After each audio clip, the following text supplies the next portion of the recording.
Right. So we had left last time description of the Varnasrama system. This is a chapter in Srimad Bhagavatam, Canto 11, Part 2. And can you hear me? Just say yes. Very good. So Canto 11, Part 2. And this is verse number 30. We had just done verse 29. And now we are going to do verse 30. Now in the verse 30, it's a very strange verse where previous verse said something about what is it that the disciple is supposed to do. I will read the verse to you. You can just go and open the curtain. The power has gone over here. Yeah, now little visibility. I am visible. Good. Yeah. So, while engaged in serving the spiritual master, one should remain as a humble servant, and thus when the guru is walking, the servant should humbly walk behind. When the guru lies down to sleep, the servant should also lie down nearby. And when the guru has awakened, the servant should sit near him, massaging his lotus feet and rendering other similar services. When the guru is sitting down on his asana, the servant should stand nearby with folded hands, awaiting the guru's order. In this way, one should always worship the spiritual master. This is the verse we have completed. Now we were doing the next verse. We actually started, but we couldn't complete last time. Until the student has completed his Vedic education, he should remain engaged in the ashrama of the spiritual master. Should remain completely free of material sense gratification and should not break his vow of celibacy, which is brahmacharya. Now this is a basic requirement for the ashram. Or those who have joined a guru's ashram, what are they supposed to do? They have to first complete their Vedic education. Which means what? See, there are so many scriptures which are very, very important, which we have to study. Now, before this, I read the previous line and it seems like as if, like they say, you have become a servant. What it means is translated into a very beautiful episode. Let me give you an example. Now, there's a story of Jackie Chan. Now, Jackie Chan's parents, when Jackie Chan was very young, they had to forcibly leave their son at a place and take up a job offer in Australia. Now, they were from Hong Kong. From there, they went to Australia. And when the parents of Jackie Chan went to Australia, they had to leave their son with this particular master, a spiritual master. Now, what did the spiritual master do? Actually, you can say he was also the expert in terms of martial arts and so on and so forth. For many, many years, that means more than I think 10, 12 years or so, there were many boys along with Jackie. One of them you must be knowing very well. His name is Sammo Hung. Sammo Hung is that fat guy in most of his films, and they do the martial arts together. Now imagine there are so many children in this particular place. The food and all was absolutely basic. And all these children were left over there so that they can complete their training. Then for many, many years, they completed their training. Thereafter, after they had finished their training, they could leave to go out. But by then what had happened was, there were a number of opportunities which had come their way. Now, if there is a film which is going on in, say, Hong Kong, so they wanted extras. So you will find that Jackie Chan and Sammo Hung and his group are extras in some Bruce Lee films. They're just small roles, 1 minute role, half a minute role. And they are the fighting crowd. So like this, there were many roles that they were offered. From there, he went on to become a great star. So Now think about the ashram which I am talking about. This ashram is a spiritual ashram. Another example which I can give you is Shaolin Temple. Shaolin Temple is also like an ashram where you are taught not only spirituality but martial arts as well. Now you stay in that place, Shaolin, for many, many years, and after that you graduate from there. In India too, there are many ashrams like this. There is one in Bihar. It's called the Bihar School of Yoga. There are many others, like say in Bangalore also there is. There is Sri Sri's ashram, Sri Sri Ravi Shankar's ashram is there, where a person can join as a young boy and then he can graduate out. Now this ashram atmosphere is very unique. You have to be there, you have to study under the master.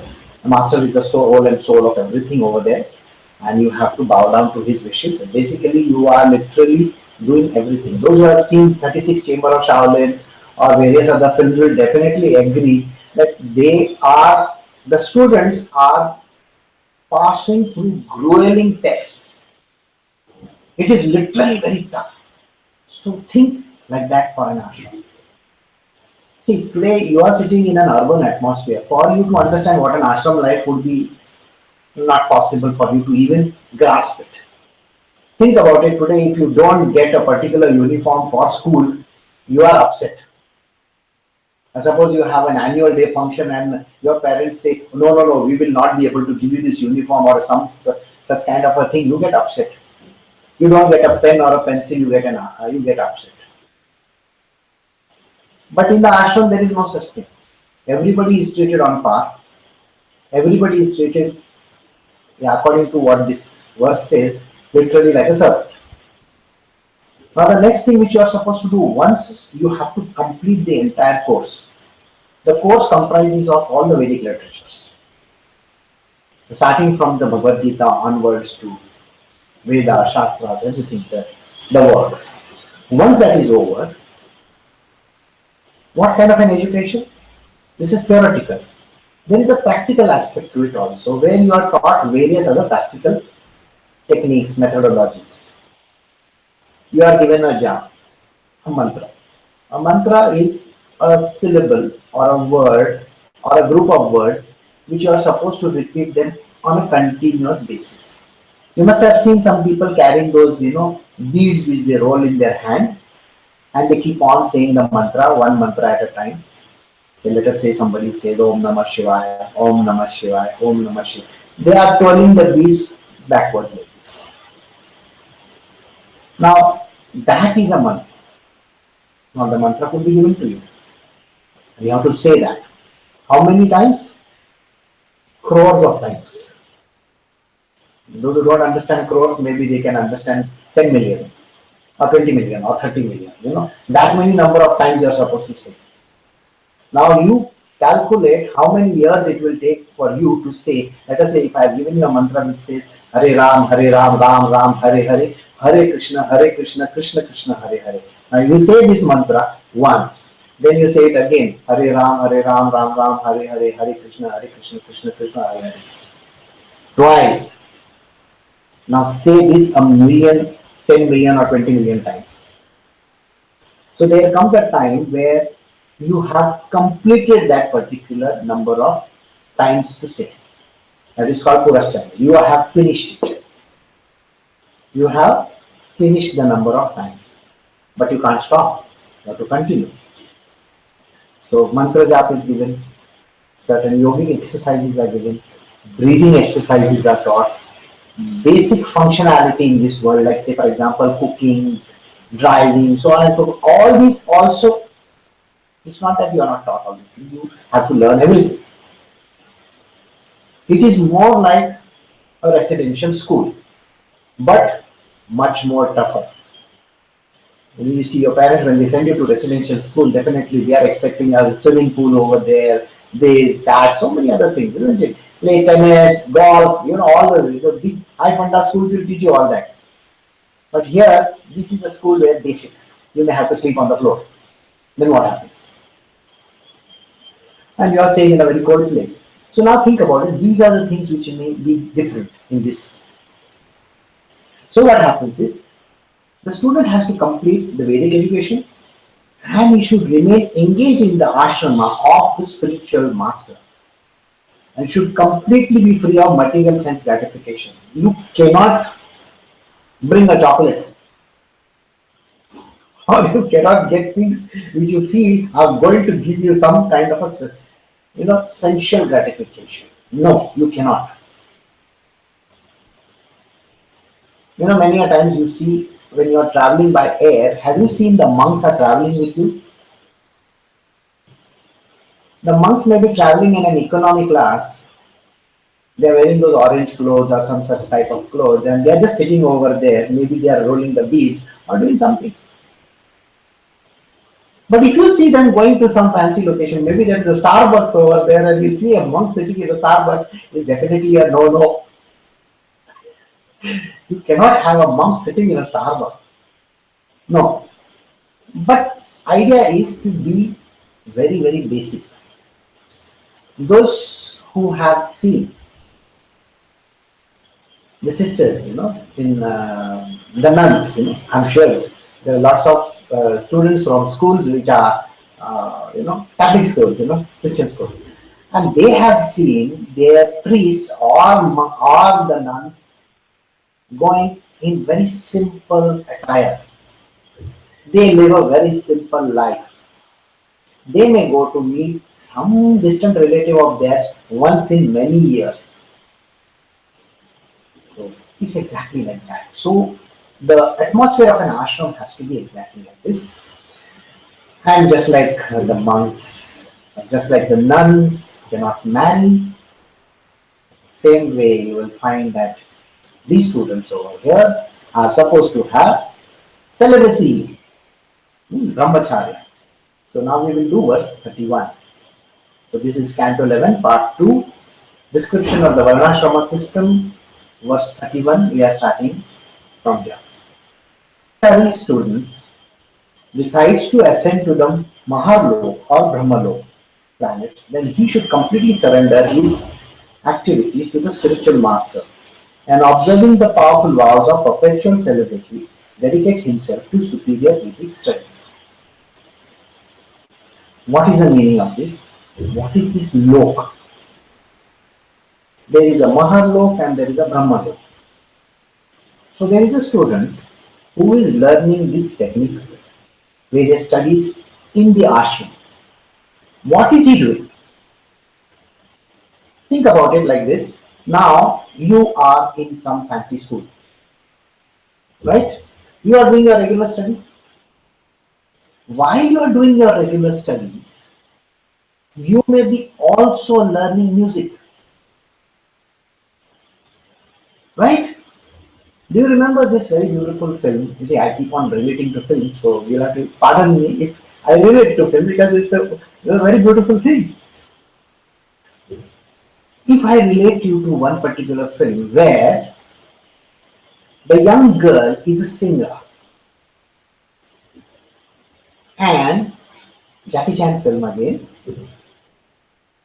right? Do you remember? Jackie Chan is the master and Jaden Smith is the son, is that young boy who is learning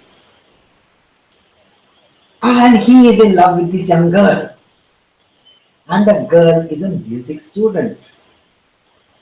So now you will correlate to it. Huh? In school, you can learn music. You can learn dramatics also.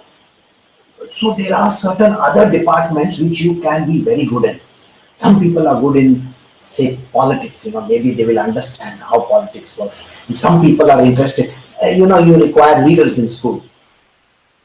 Leaders means you have president or some such kind of a designation which they give in school. Prefects. You can start from a prefect or a monitor. In India, you call him a monitor. Abroad, you may call him a prefect or something like that. And finally, he becomes the school leader. Somewhere down the line, he becomes a school leader.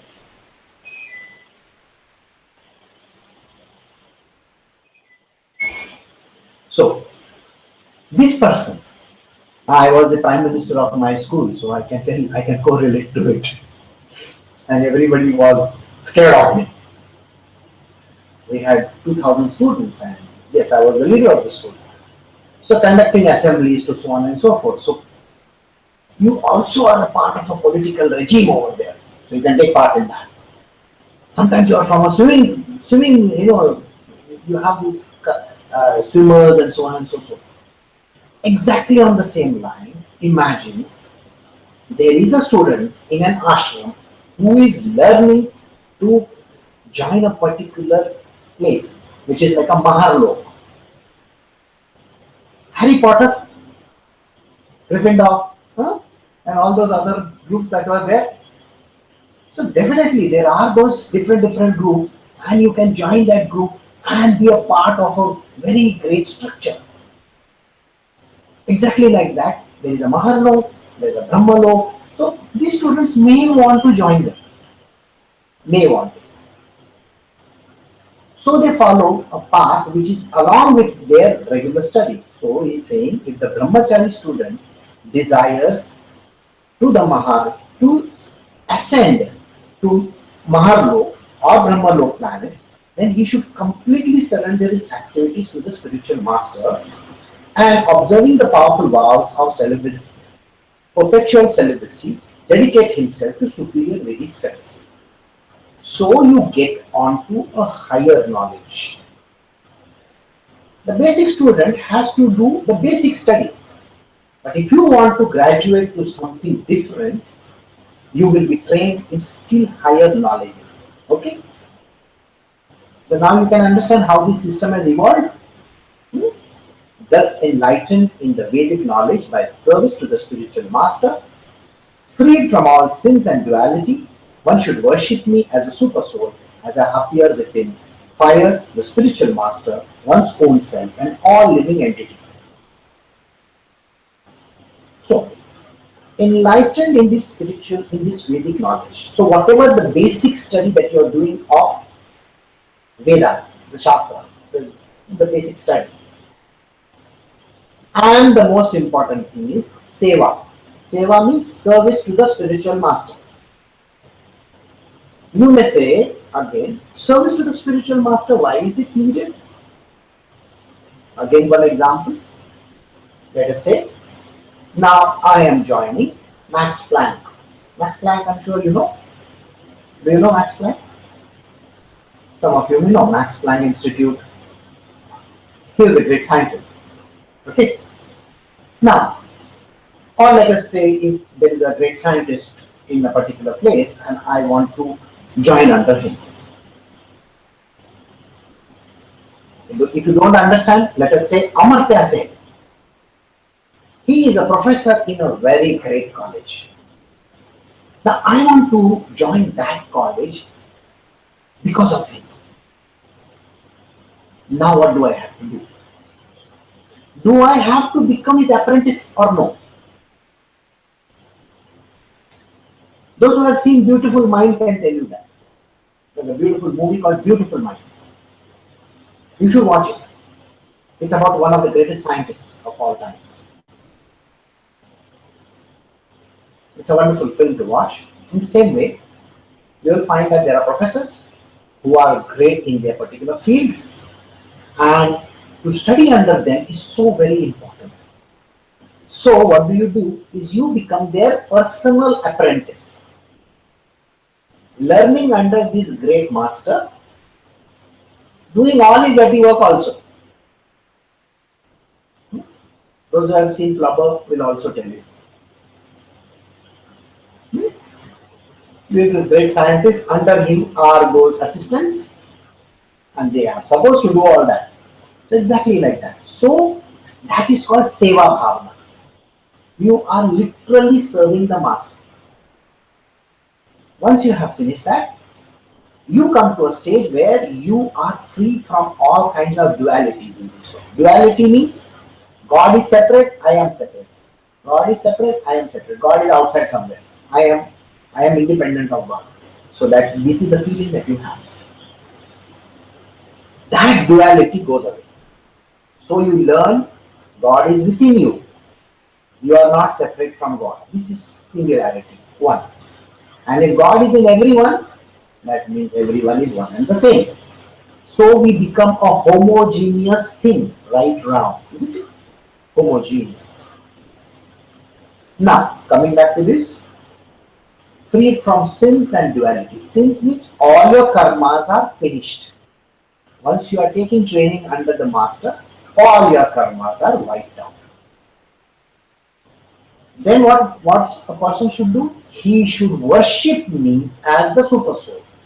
Know fully well that I am the master of this universe, master of everything. Who is this I? Krishna is talking to Uddhava. So remember, we are listening to what Krishna is saying.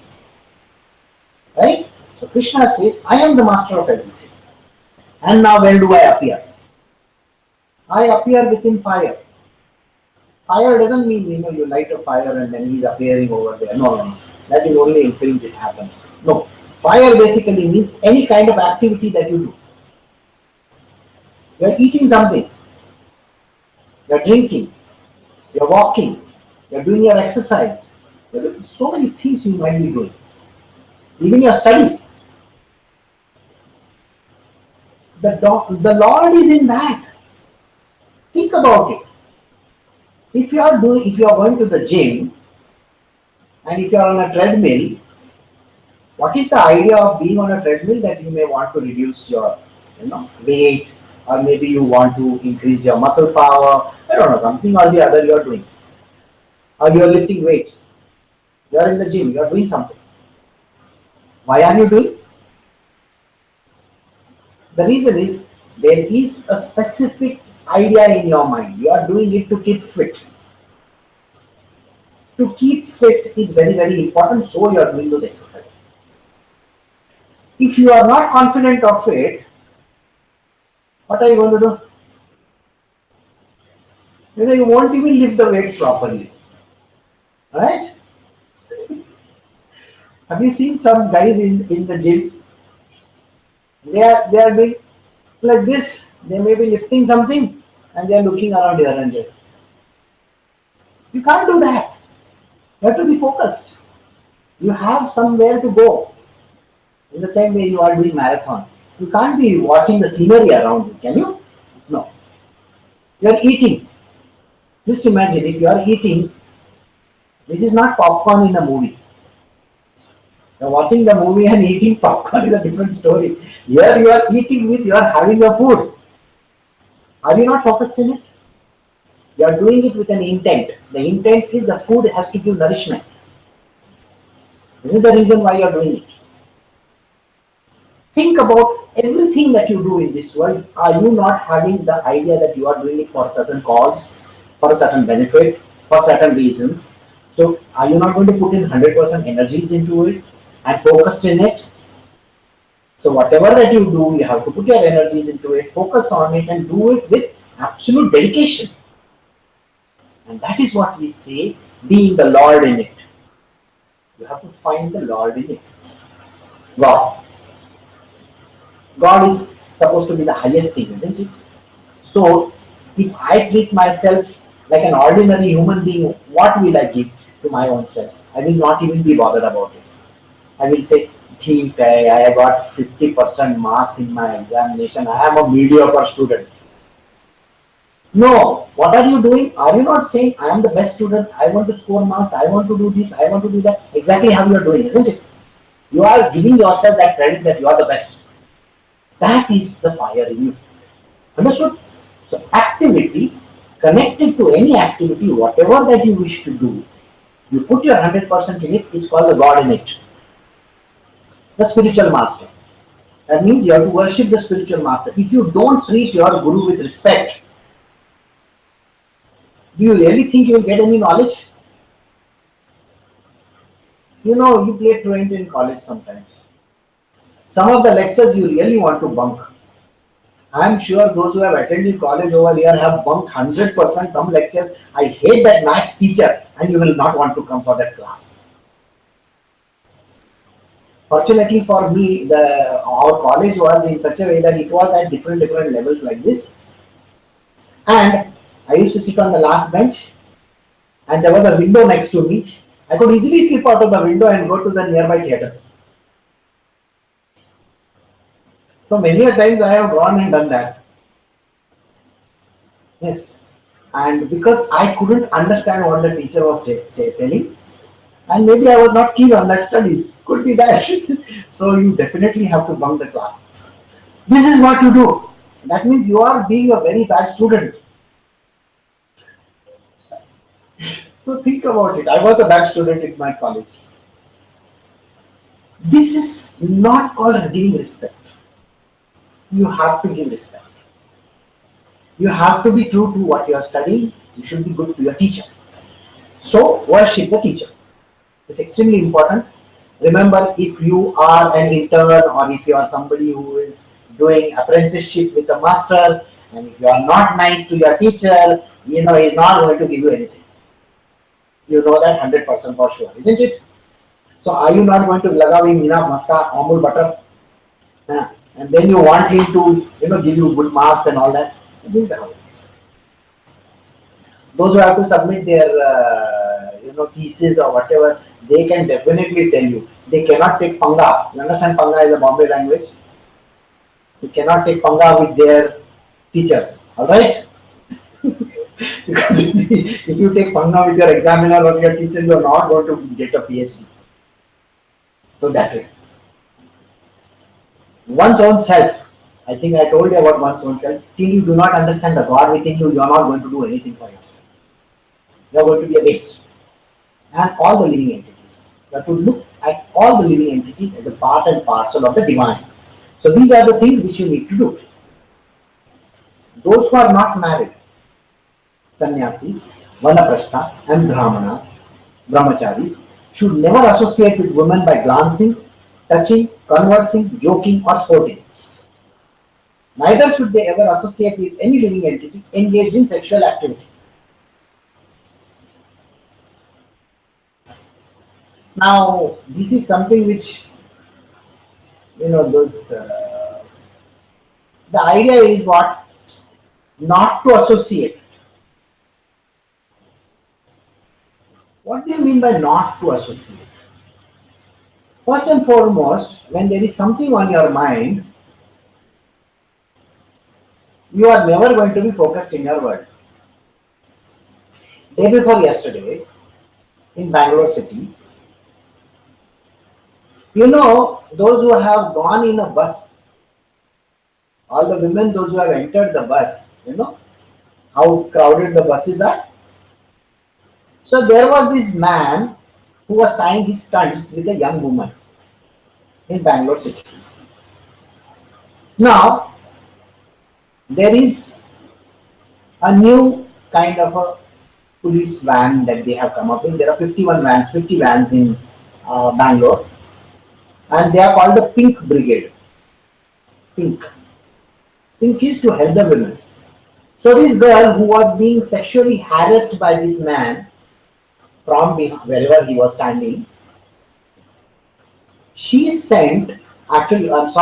sitting in the front seat, and this guy was trying his stunts by putting his hand here and there. She immediately removed her phone, and there is an app on which she sent an SOS to this police station, to the police which control this Pink Brigade. In less than 5 minutes, the bus was stopped in the middle of somewhere, and the police entered and they caught hold of this man. If I were to show you the man's picture, he looks like a very, very ordinary looking person, 39 years of age. I'm sure in your companies, you definitely have those accountants and all who look, who always look down and do their work. Have you seen there are some people who look very, very simple? They don't look up here and there. Even the staff, they won't. This is a kind of a person. So what was it that was motivating? You think about the Nirbhaya case also. What is the Nirbhaya case? There were those guys who caught hold of this girl in the bus and they did all those things. Now 4 of them have been given, death sentences. One of them is a young boy who was below 17 years of age, so he has got gone scot-free. But he is not free. He is incognito. The court has allowed him to go somewhere, but he cannot use his own name. He cannot say where he is coming from. And he is working in a small restaurant or somewhere, in South India somewhere. Nobody knows where. This kind of things happen in this world. Even in your own life, even in your own house. I'm sure there is a person sitting over here. When she was going through the streets of London, there were people who were trying to, do cat calls and call out names. I'm sure, Pari, you will remember that. That was city of London. You think it doesn't happen in New York? You think it doesn't happen in Bengaluru? Doesn't it happen in Singapore? Just last week itself, there was such a big case. There was this man who had kept a girl in his house for many years. How did that happen? It's a terrible story. Why does this happen? And these people look so innocent and simple. You will understand that there are some who are doing a very, very important text with me over here. The book of Gleanings is a very important text. And in the book of Gleanings, the characteristic of a man and a woman are given. The man is always sexually motivated 24/7. And that, please, there are no exceptions in this world. No, absolutely zero exceptions. No exceptions. It could be your father, your grandfather, your brother, your whoever, your husband, whoever it might be, your boyfriend, your friends. You think you have friends who are not motivated? There is something wrong with you, not with them. Maybe you are, ऊपर का थोड़ा screw को थोड़ा tight करना पड़ेगा. Everyone in the group is motivated, sexually motivated. This is how the Lord has made the world. Please understand, there are no exceptions. There are no exceptions.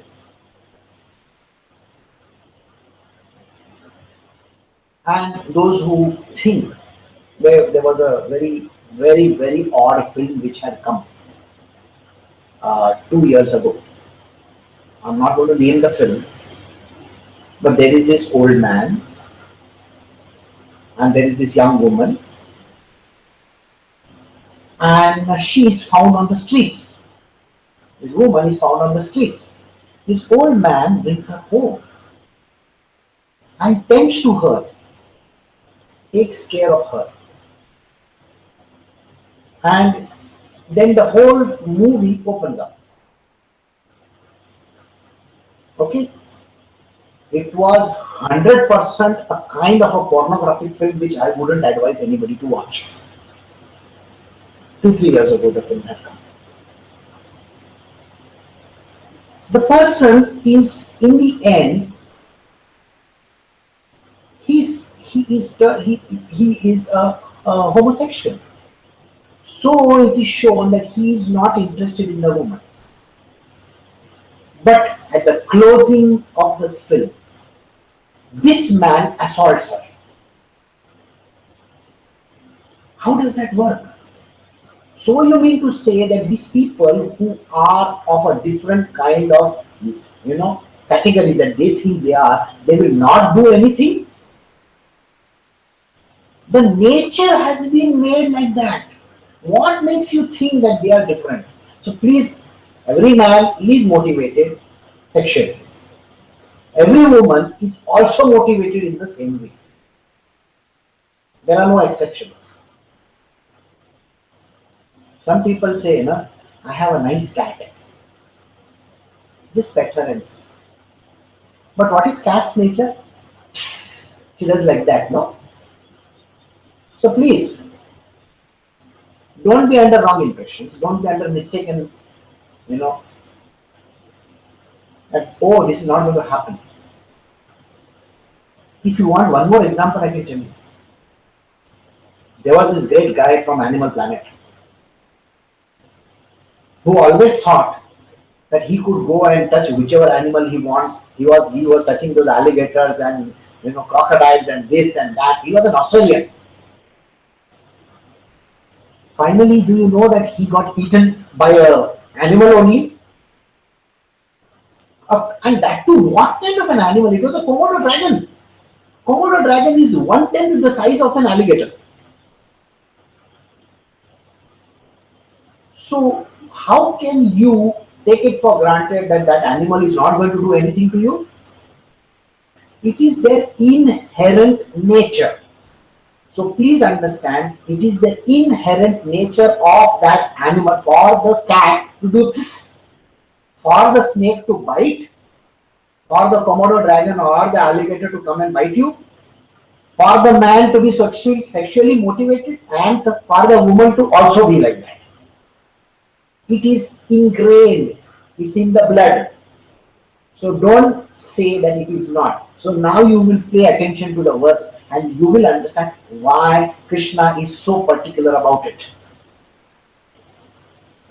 Those who are not married, sannyasis, vanaprastha and brahmacharis should never associate with women by glancing, touching, conversing, joking or sporting. You are not allowed.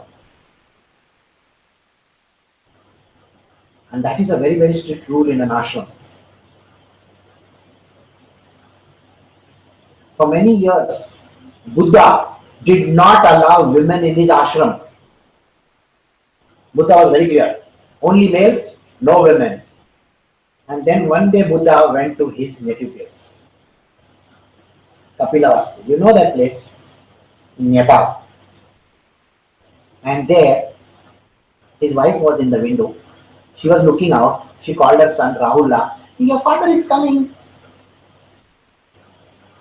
And Buddha goes over there and converts the entire family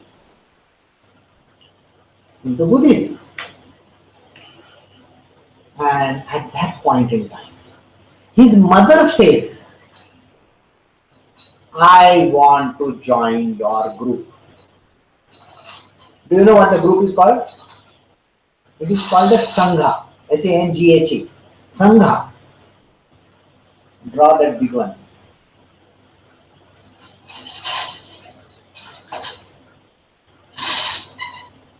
No, that's it. Okay. Anyway, the thing is coming. So maybe you have to draw this one also.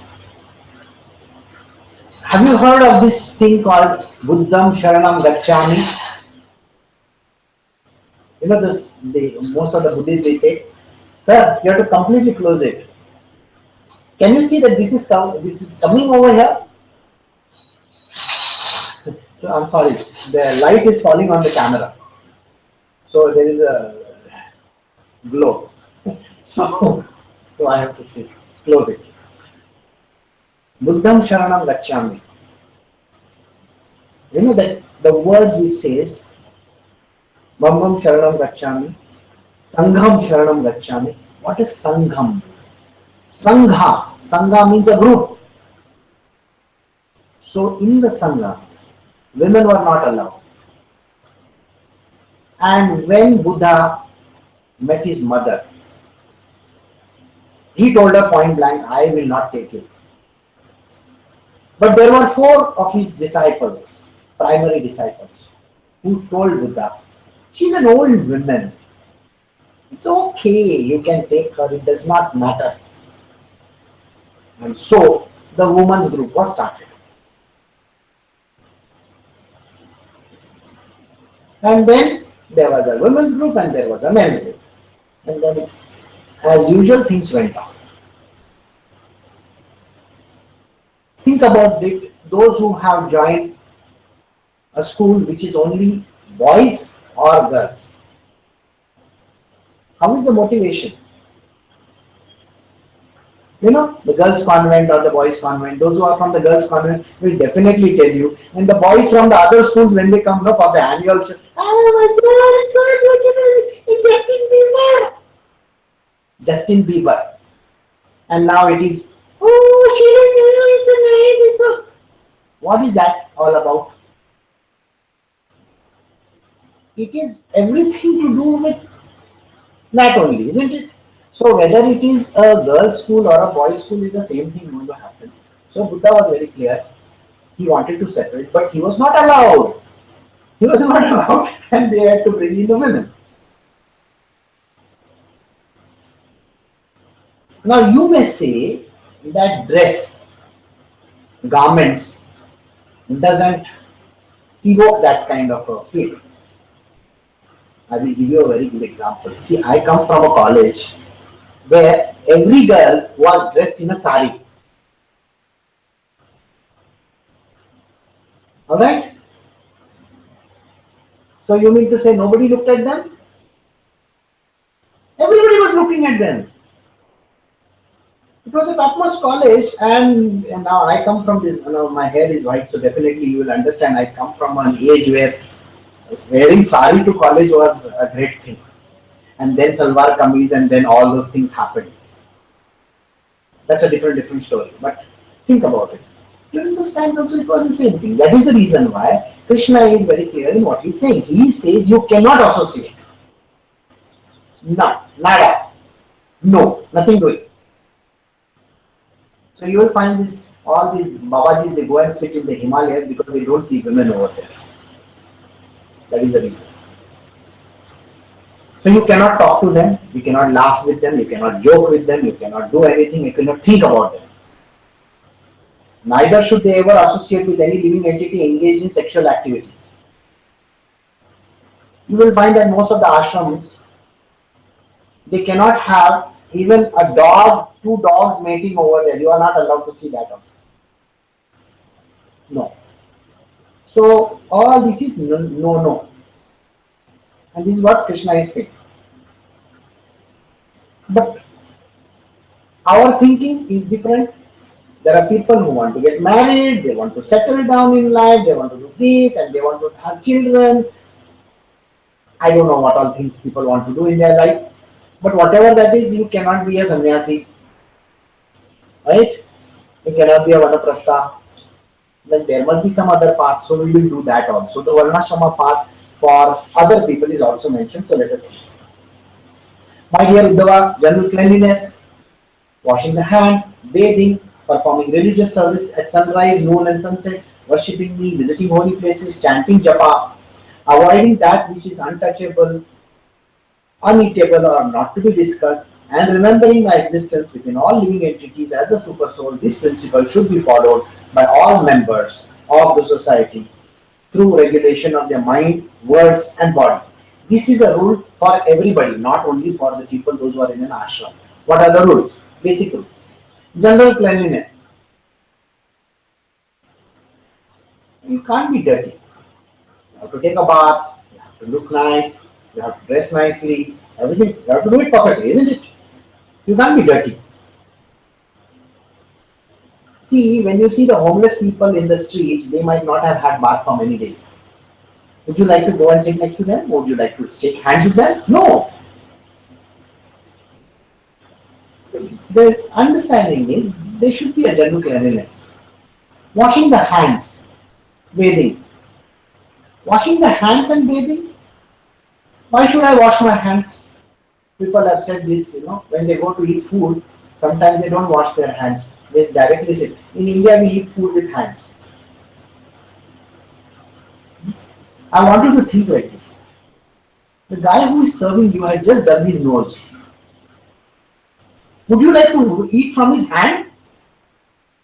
No. Nah, yuck.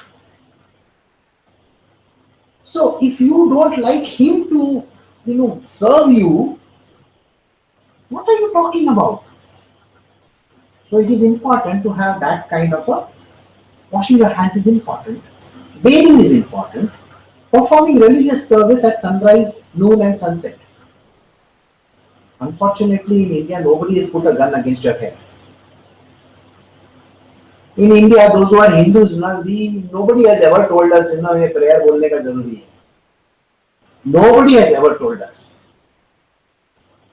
There are some religions in the world where you are forced to do it.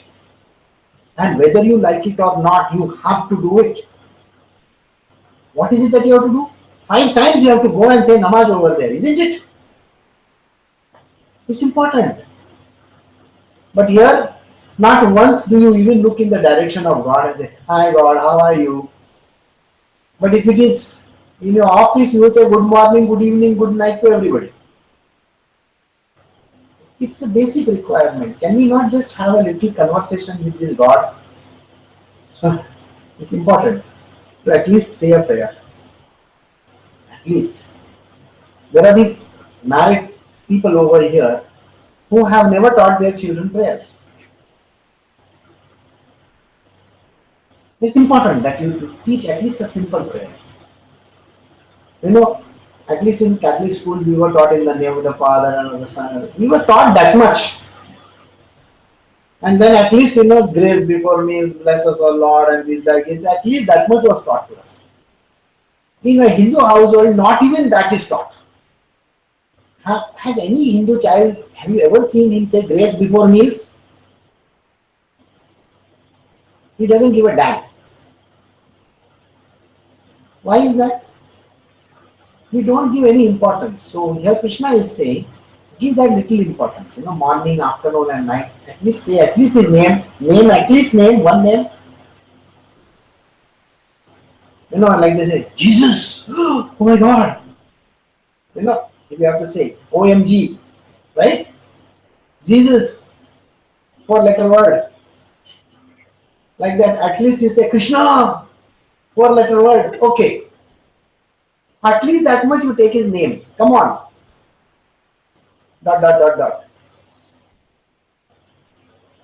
At least you can take that much amount of name. Says, then chanting japa. Chanting japa is a very funny thing. We always have some word going on in your mind. Especially if you see the English films, that every word is oh. I mean, what is this? As if it's like a japa, no? It's a japa for them. Here what we are saying, at least say the name which has been told you. Okay, come on, say Shiva, Shiva, Shiva, Shiva, Shiva. I don't know. Maybe that is, in olden times they used to say Shiva, Shiva, Shiva, Shiva. Krishna, Krishna, Krishna, Krishna. Like that. At least you can say that. Make it your bad word. Does not matter. Make the name of Krishna your bad word. Does not matter.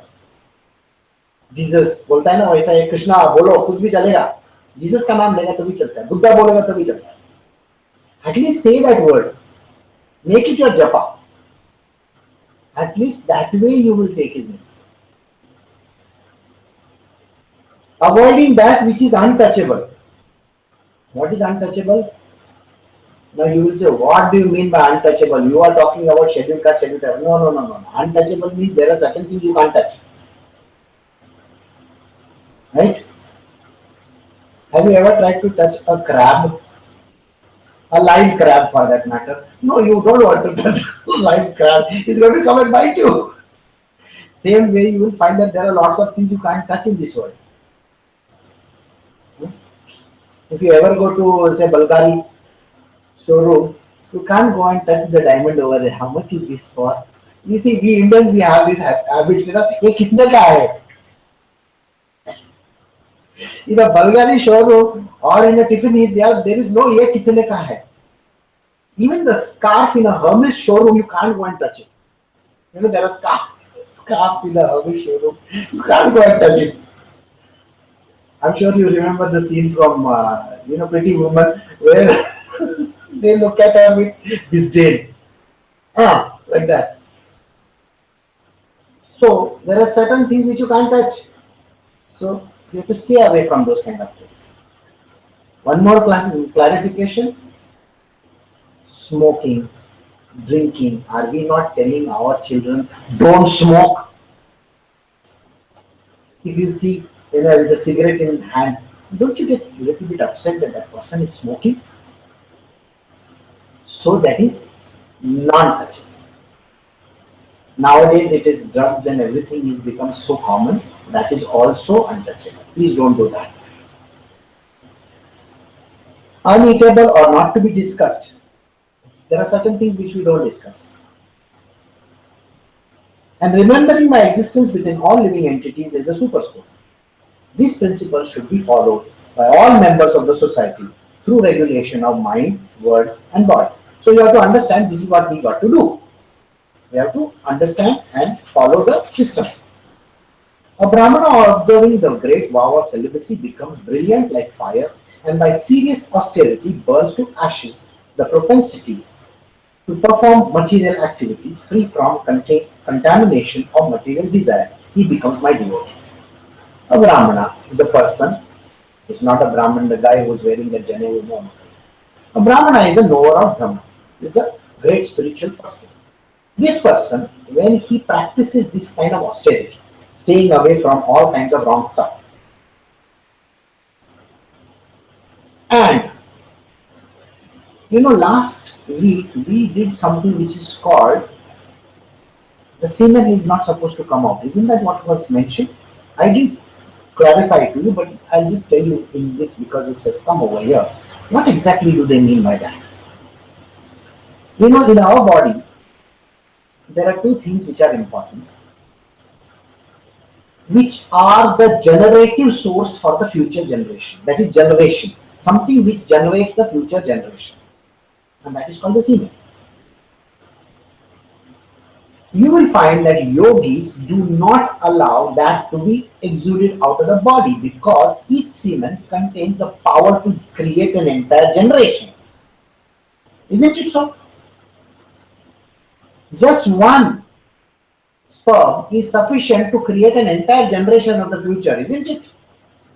You are one example. Right? So, not to allow that to come out.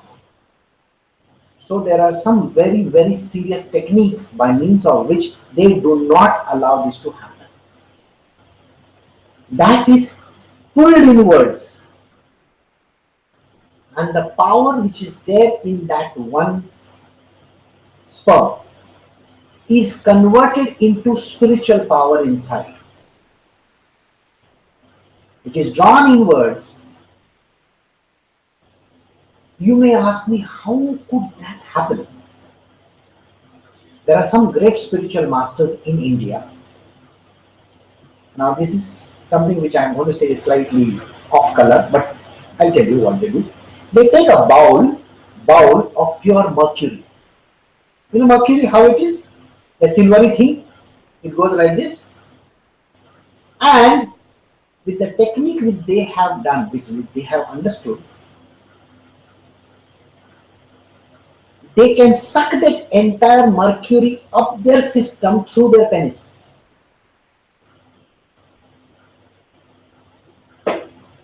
How is that done?